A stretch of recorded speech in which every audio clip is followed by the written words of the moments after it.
Hi everyone. As we wrap up week two, I just wanted to touch on a couple of things. First of all, thank you so much for the great discussions in our two forums.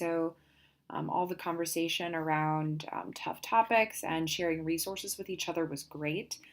Let's definitely keep that up throughout the semester. And I want you to feel like, returning to some of these strategies and thoughts that you've shared with one another is something that you can continue to do throughout the semester.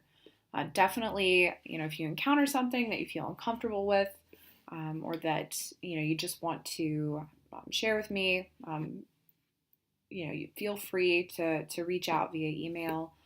We can chat over the phone, we can video chat, whatever. Just don't be afraid to reach out. And then the other piece of that has to do with your activity bias test and reflection. Everyone's done a nice job sharing all of your posts for the week. Everything I've read so far has been really thoughtful, and just continue to share with each other. It looks like folks took a variety of bias tests. You shared things that surprised you. Several of you were critical of these kinds of assessments, which I think is great.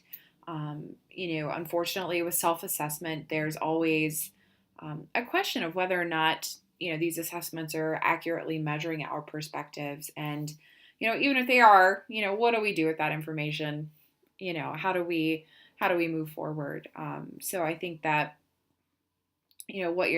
how you're approaching these kinds of assessments and reflecting on them is great.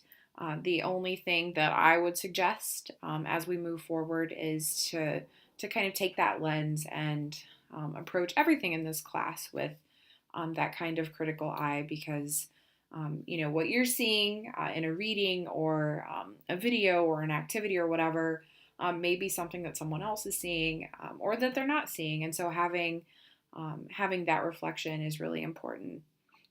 So keep it up as we move into week two. We're going to talk more explicitly about power, privilege, and oppression. So you have the Macintosh reading. We're going to talk through intersectionality and a couple of other topics as well. So keep me posted. And again, let me know if you have any questions. Have a great week.